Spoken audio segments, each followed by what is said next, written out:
Hues. Ya, tap. Cerdik sekali Tekuk Penjalin. Ia sudah menduga serangannya bakal membalik. Maka dia meloncat tinggi-tinggi ke arah pohon mangga, dan hinggap di salah satu dahannya.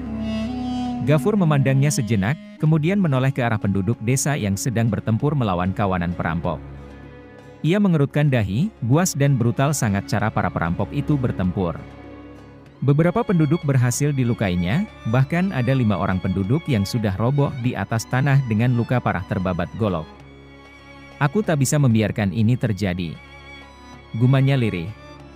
Lalu meloncat ke arah Tekuk Penjalin yang masih tertengger di atas dahan pohon mangga. Tanpa diduga tiba-tiba Tekuk Penjalin menyambitkan sebuah daun ke arahnya. Gafur berjumpalitan di udara beberapa kali untuk menghindari daun mangga yang meluncur bagai sebatang anak panah. Tas! Jerep! Gafur berhasil menghindari sembitan daun mangga yang telah diisi dengan tenaga sakti. Daun itu mengenai batang pohon pisang di sebelahnya, tembus dan meluncur lagi ke arah batang pohon kelapa, amblas dan menancap di batang pohon kelapa itu. Gafur bergidik ngeri. Bagaimanakah jika daun itu mengenai tubuhnya? Nalurinya berkata lawannya kali ini bukan sembarang orang, melainkan lawan tangguh yang mempunyai ilmu sangat tinggi. Ia sudah berhasil hinggap di salah satu dahan pohon mangga, tepat di seberang Tekuk Penjalin. Ki Tekuk Penjalin, Andika seorang pendekar perkasa, tegur Gafur dengan sopan sekali. Mengapa harus berloncatan ke dahan pohon seperti tupai?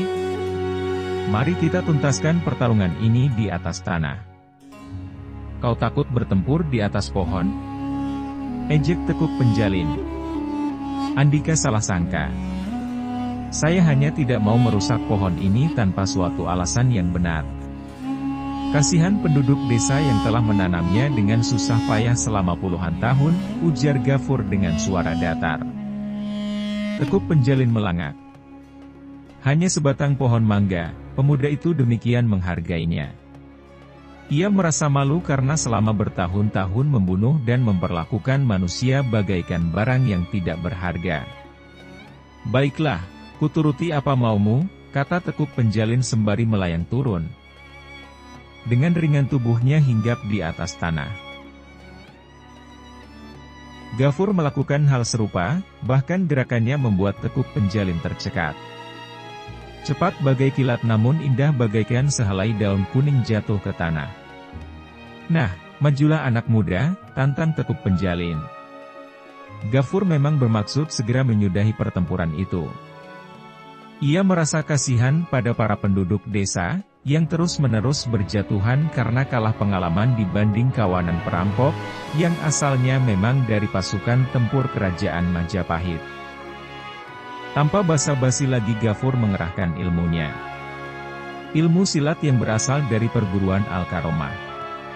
Tekuk Penjalin langsung roboh terjungkal ke tanah, nafasnya terengah-engah, mulutnya mengeluarkan darah segar. Beberapa bagian tubuhnya nampak matang biru. Melihat kenyataan itu, Julung Pujut yang sudah naik ke atas punggung kuda menjadi kecut hatinya. Ia mengiring kudanya secara diam-diam untuk menjauhi arena pertarungan. Rupanya Julung Pujut bersiap-siap hendak melarikan diri jika ternyata pihaknya menderita kekalahan. Ilmu setan, desis Tekuk Penjalin dengan pandang mata penasaran. Andika keliru, sahut Gafur sembari melangkah mendekati Tekuk Penjalin yang terkapar tanpa dapat bangun lagi. Kami bahkan sangat membenci ilmu setan, ilmu yang barusan kupergunakan tadi adalah ilmu pencaksilat Karomah. Kau berasal dari perguruan mana? Garawesi, sahut Gafur sembari menoleh ke arah penduduk yang masih terus bertempur dengan kawanan perampok, kemudian berpaling dan mendekati ke arah Tekuk Penjalin. Cepat perintahkan anak buahmu untuk menyerah, bentak Gafur dengan pandang mata mencorong. Tekuk Penjalin hanya diam saja.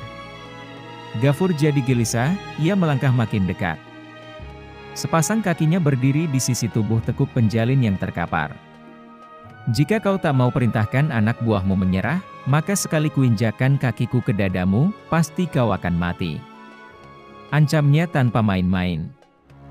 Tekuk penjalin masih tak mau buka suara. Sepasang matanya memandang Gafur dengan penuh penasaran, rasanya dia masih belum percaya jika telah dirobohkan pemuda itu hanya dalam 3 kali gebrakan. Benar-benar mustahil, tapi kenyataan telah membuka pandangan hidup bahwa seolah-olah di dunia ini tidak ada orang sakti selain dirinya. Terima kasih sudah menonton video ini. Semoga sahabat semua senantiasa diberi kesehatan dan dimudahkan rezekinya. Amin.